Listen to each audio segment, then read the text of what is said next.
गढ़ दिल्ली गढ़ आगरो अधगढ़ बीकानेर भलो चुनायो भाटियो गढ़ ओ जैसलमेर। जैसलमेर दुर्ग का निर्माण राव जैसल ने इंसाल ऋषि के आशीर्वाद से करवाया।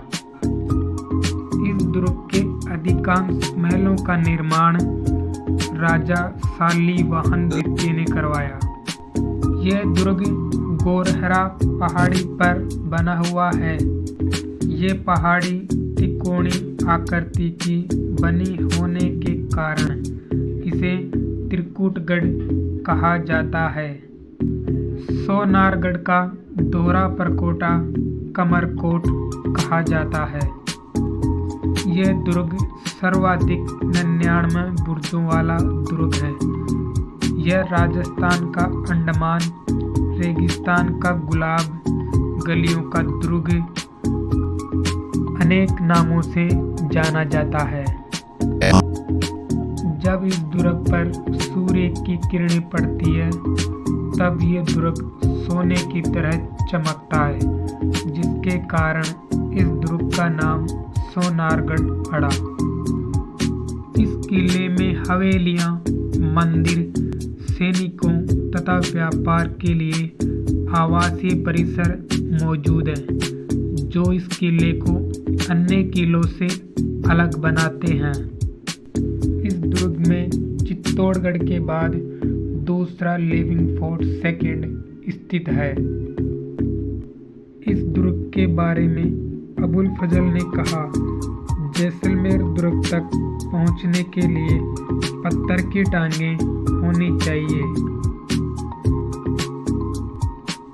यह दुर्ग जैसलमेर जिले के पश्चिमी भाग में रेतीले धोरों के बीच बना हुआ है।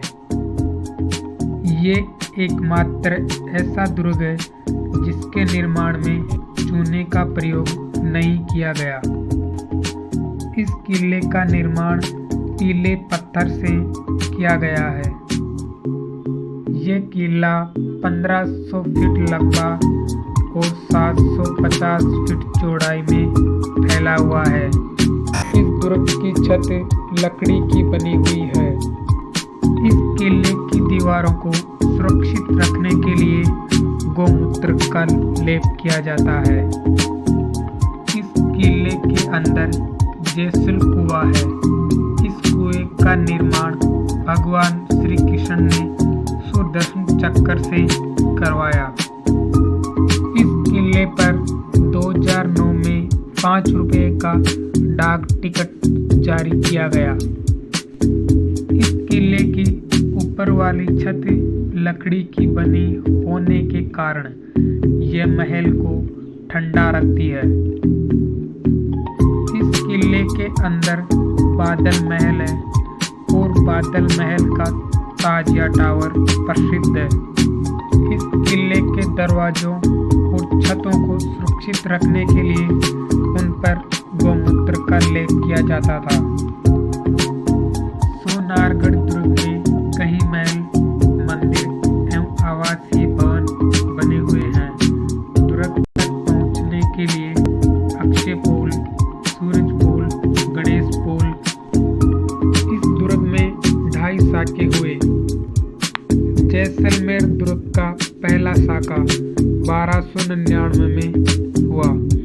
यहाँ साका अलाउद्दीन खिलजी के द्वारा जैसलमेर दुर्ग पर आक्रमण किया गया और सोनारगढ़ दुर्ग में भाटी शासक रावल मूलराज कुंवर रतन सिंह ने नेतृत्व में राजपूत क्षत्रियों ने केसरिया किया तथा राजपूत वीरांगनाओं ने जौहर किया। इस दुर्ग का दूसरा साका 1357 ईस्वी में हुआ, जब फिरोज शाह तुगलक द्वारा सोनारगढ़ दुर्ग पर आक्रमण किया गया। इसमें भाटी शासक रावल दूधा, त्रिलोक सिंह व अन्य भाटी सरदारों और योद्धाओं ने शत्रु सेना से लड़ते हुए वीरगति को प्राप्त हो गए और रानियों ने जौहर किया। जैसलमेर दुर्ग का तीसरा व अंतिम साका अर्ध साका कहलाता है, जो सन 1550 ईस्वी में हुआ। क्योंकि इसमें राजपूत पुरुषों द्वारा केसरिया तो किया गया परंतु राजपूत महिलाओं द्वारा जौहर नहीं किया गया। इस कारण ही ये आधा साका माना जाता है। यह घटना 1550 ईस्वी की है। कंधार का अमीर अली राव लुणकरण के यहाँ शरण ली। अमीर अली ने षड्यंत्र रचकर राव लुणकरण सर से अनुरोध किया कि उनकी बेगम रानियों और राज परिवार की अन्य महिलाओं से मिलान चाहती है। अमीर अली ने स्त्रियों के वेश में अपनी सैनिक किले के भीतर भेजने का प्रयास किया परंतु उनका भेद खुल गया तो भाटी वीर योद्धाओं और अमीर अली की सेना के बीच घमासान युद्ध हुआ जिसमें भाटियों की जीत हुई परंतु राव लुणकरण वीरगति को प्राप्त हो गई। जैसलमेर का समुंदर सा फैला ये रेतीला विस्तार ही इसे दूसरे पर्यटन स्थलों से अलग करता है। यहाँ का मुख्य आकर्षण है सोनार किला जो कि शहर के हर कोने से दिखाई देता है। रेत में आ गिरे किसी स्वर्ण मुकुट सा लगता है। यह सोनार किला यहाँ पीले सैंडस्टोन बलुआ पत्थर से बना है। 4 विशाल दरवाजों से होकर किले के अंदर प्रवेश किया जाता है जिसे पोल कहते हैं। किले के परकोटे से बाहर चारों ओर शहर बसा है। पतली सकरी गलियों में यही पतली सकरी गलियां हमें 3-4 बेहद सुंदर स्थापत्य कला में बेजोड़ नक्काशियों से सुसज्जित हवेलियों तक ले। 1541 ईस्वी में रावल लुणकरण ने मुगल सम्राट हुमायूं से भी युद्ध करना पड़ा।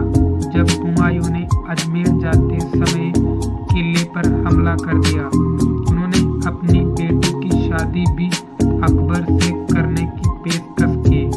1762 तक किले पर मुगलों का नियंत्रण रहा। यह किला 1762 तक मुगलों के नियंत्रण में रहा जब महारावल मूलराज ने किले पर अधिकार कर लिया। 12 दिसंबर 1818 को ईस्ट इंडिया कंपनी और मूलराज के बीच हुई संधि ने मूलराज को किले पर नियंत्रण बनाए रखने की अनुमति दी और आक्रमण से सुरक्षा प्रदान की। 1820 में मूलराज की मृत्यु के बाद उसके पोते गजसिंह को किले का नियंत्रण विरासत में मिल गया। प्रारंभ में जैसलमेर की पूरी आबादी किले के भीतर रहती थी और आज भी पुराने किले में लगभग 4000 लोगों की आबादी रहती है जो बड़े पैमाने पर ब्राह्मण और राजपूत समुदाय के वंशज हैं। ये दोनों समुदाय एक बार किले के भाटी शासकों के लिए कार्यबल के रूप में कार्य करते थे जो सेवा तब श्रमिकों को पहाड़ी की चोटी पर और किले की दीवारों के भीतर रहने का अधिकार। यह किला भारत में तत्कालीन व्यापार मार्ग का एक प्रमुख हिस्सा होने के कारण यह किला कई व्यापारियों का घर बन गया जिन्होंने किले के परिसर के अंदर हवेलियां, मंदिरों, दुकानों, महलों आदि का निर्माण करवाया। 13वीं शताब्दी के अंत में अलाउद्दीन खिलजी ने किले की घेराबंदी कर ली जिससे यह किला कई वर्षों तक दिल्ली सल्तनत के अधीन रहा। शहर में आने वाली सूरज की पहली किरण सूरज पोल द्वार को ही मिलती है। इन द्वारों पर कभी तोपों के साथ सैनिकों का पहरा होता था। जैसलमेर का किला एक मिश्रित वास्तविक कला का बेहतरीन नमूना है जिसमें स्थानीय, राजस्थानी और मुगल शैलियाँ देखने को मिलती है। चलो दोस्तों, आज के वीडियो को यहीं पर समाप्त करते हैं। अच्छा लगे तो चैनल को सब्सक्राइब जरूर करना और वीडियो को शेयर करना बिल्कुल भी ना भूलें।